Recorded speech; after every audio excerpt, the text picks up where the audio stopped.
Hey, good morning, friends. Today, my friends, is Monday, September the 15th, 2025, and the time now is 7:20 a.m. So, friends, I want to talk about Qatar, and I want to talk specifically about the current tension or situation between Qatar and Israel.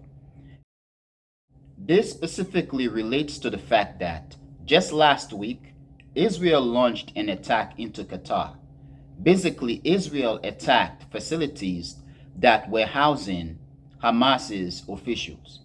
So, Hamas's officials are supposed to be in Qatar for the peace talk between Israel and Hamas relating to the situation in Gaza also. However, Israel attacked the facilities, and as of now, many scholars and prominent thinkers and observers and commentators on international relations, including the Qataris and others, are saying that the attack on Qatar basically put at risk the peace talk and the possibilities of Israeli hostages being released by Hamas. So, friends, this is a very interesting development because it is said that the United States or the Trump administration did not notify the Qataris until after the attack had taken place, that they notified Qatar that Israel is going to attack.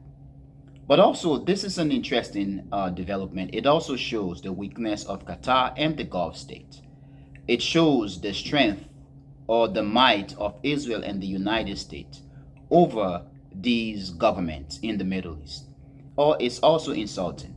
And this is because Qatar is the United States allies, and in Qatar there is what is supposed to be the largest military base, the largest US Army base in the Middle East is housed in Qatar. And this is reality in that if you go to Qatar, the airport or in the public spaces, there are a lot of Americans that go in and out.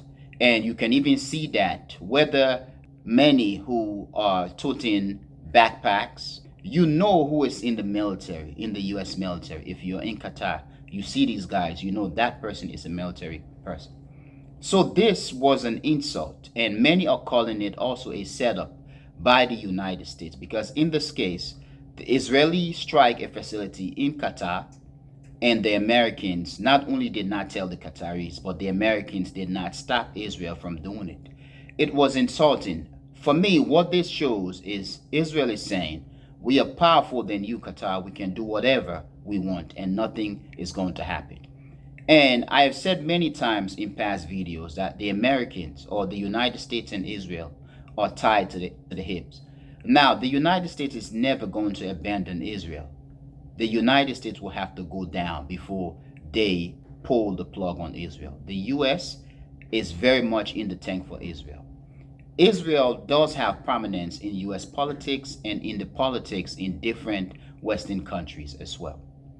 But the fact that the Israelis can attack in Qatar facilities housing Hamas's officials who are in the country for peace talk or for some kind of negotiation, it is basically saying we don't care about you, we don't want no negotiation, or we are not going to engage with you, and we can do whatever we want. So this is actually a humiliation for Qatar.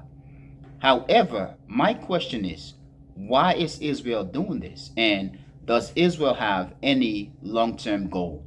Does Israel know what it wants and what attacking a facility in Qatar could ignite in the future?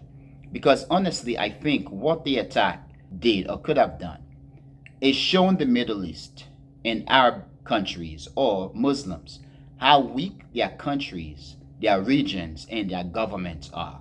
And it also spread the notions, okay, the conspiracy theories that these countries are basically grabbed by the United States and Israel by the nutsack, that these countries or leadership are corrupt, and that these countries leadership do not represent them. Already there are many in the Middle East and around the world who've thrown the allegation, okay, or make the statement that Arab countries are weak and that Arab countries have betrayed the Palestinians or the people of Gaza or so. And In addition to this, others are spreading the notion that Iran is actually emerging a power in the region and is emerging to be the only country in the region that is standing up to the United States and to Israel.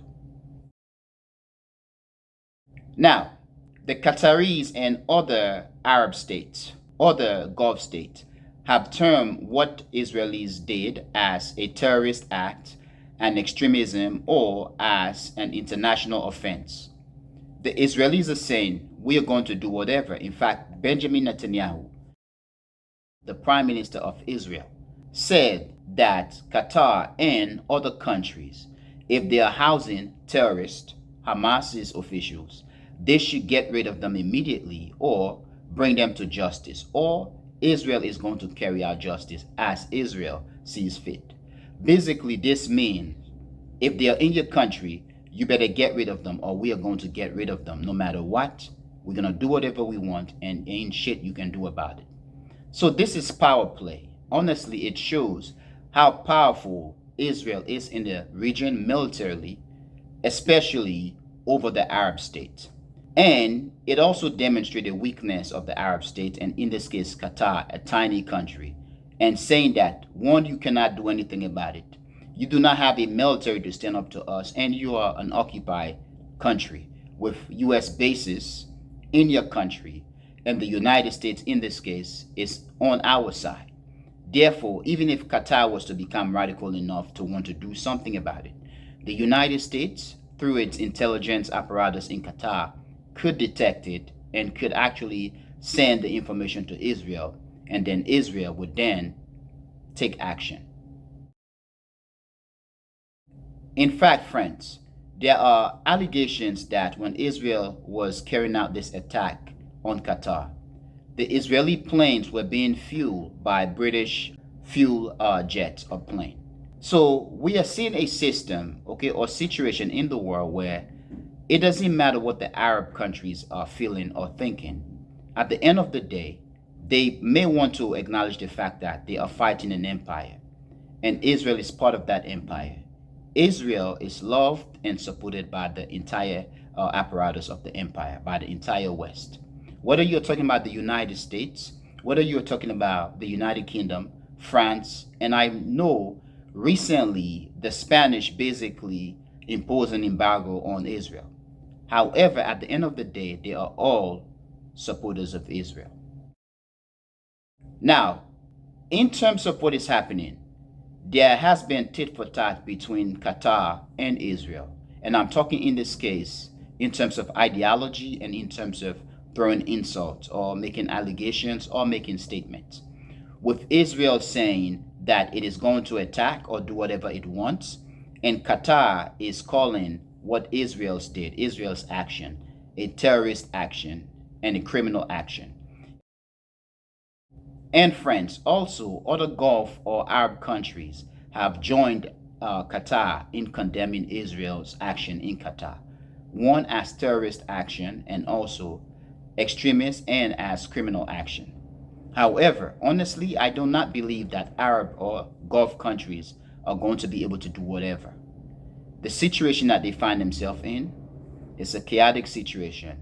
They are occupied countries or region by the United States, a massive empire or the king of the empires that have spread its tentacles all over the world and completely has covered the Middle East. Now, whether Israel is right or wrong, I do believe as a global community, especially many of us and us in the global south, we need to be very careful and we need to begin to position ourselves in a way that we are able to defend ourselves. Because what this is showing time after time is it is showing our vulnerability, our weaknesses, and the fact that we are in a time, at a time, we are in a situation, in a system that is relentless, that doesn't care, and that will go however and to a greater extent to humiliate or to annihilate all of us all. Now, friends, please tell me what you think, and I really want to know what you think. But friends, I am going to end here. I want to thank you for being a member of the Echoing Voice community, my friends. But most especially and most importantly, or most important, I want to thank you a lot for watching The Echoing Voice. Peace, my friends. Peace.